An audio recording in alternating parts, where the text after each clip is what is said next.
Hey everybody, so I'm currently sitting in the back of my car. I was rearranging some stuff and getting ready for the range tomorrow, so I thought I would point out some things that I keep in my range cart. So if you're ever wondering why you always see me with this big red box, it's because all of my range stuff is in here. At some point I got tired of carting around a bag and then cardboard boxes and various other things, because depending on the range I'm going to, I might need more stuff, I might need more ammo, more supplies. So quickly a tour of some things that I think are super important, and even if you don't have a big red box, some things that I think you should probably carry with you when you go to the range. First, if you don't have Sharpies for marking targets, I would tell you right now, I think you're probably wrong. They're infinitely useful. You should always have spare earplugs with you, and I also like to have earmuffs that have active hearing, so you can actually hear, and obviously noise cancellation for when stuff gets too loud. But when it comes to hearing smaller noises on the range or range commands, these things are worth their weight in gold. You don't have to spend this kind of cash on one. Obviously these are a little expensive, but any active noise canceling or active hearing like hear through headphones are super awesome.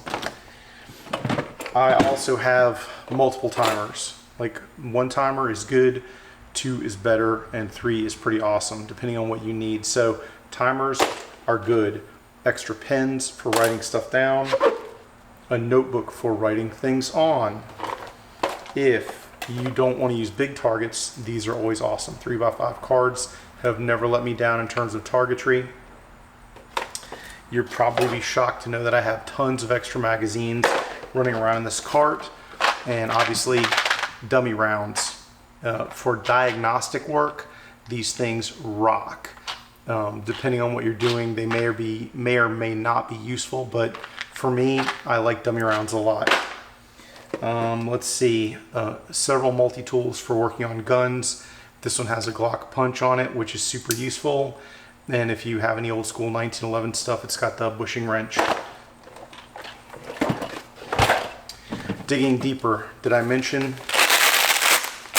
lots of magazines? I'm doing a review on magazine extensions. I think I have one more coming, so I've got basically at this point 5 different magazine extensions I'm testing, and I will definitely show you guys which one I think is the best, and we'll talk about the upsides and downsides of all of them.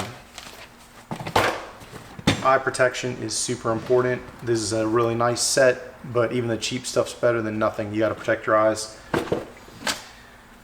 Blue guns. If you're doing any demo work, this is the best thing ever. You can point it everywhere and you're not pointing a real gun at anybody. I think I've actually at various points put links up to these things. I know they're not cheap, guys. Like the Rings guns are stupid expensive for what they are. I know it's just a piece of plastic, but it fits the holster reasonably properly. It's a good gun. More targets, like all different ones that I've printed out and copied. Tape for taping over holes. Stapler for stapling up targets. I usually use spray glue, but in a pinch, these will work, especially if you have to get cardboard stuck to plywood. Then the tape or anything else is kind of substandard. So I don't usually use staples as my go-to, but sometimes this is really all that's going to work for you, so nice to have that as a backup. Tons of extra ammo, obviously. If you can get one of these for demoing stuff that a blue gun will not work, these are pretty awesome. Not capable of going bang, certainly capable of racking, clearing malfunctions, and showing demos without a gun that you're actually going to have some possibility of going bang, because this can't do it. I also very much like the SIRT pistols. I don't like this for practice for people very much, but I do like it because it's really good in terms of demonstrating what bad grip or errors do downrange. The laser really shows people what's going on. I like these a lot.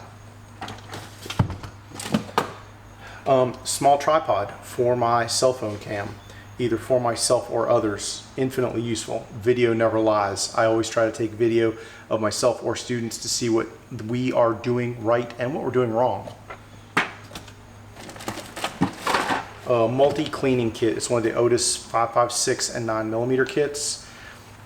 It's not the best, it's not perfect, but for an on-the-go, quick clean, if you need to try and get a gun uncrudded up, these things are not bad at all. See, did I mention lots of extra ammo? That's really what the bottom of this is full of at this point, is boxes of ammo and bags of ammo, some hollow points, some ball ammo, some hand loads. So I have random choices depending on what I need, and I like to have a variety, because depending on what I am shooting, maybe I do or don't care when it comes to what type of ammo I'm using.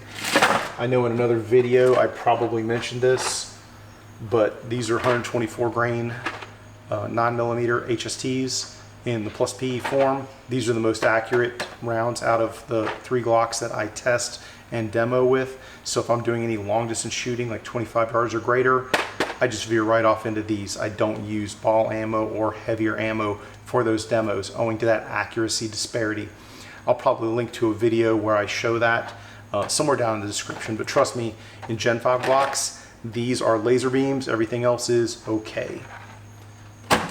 Guys, that's really it. You can always go further in depth. I have a backpack that's got a sight pusher, a fix-it sticks kit in it, and some other stuff.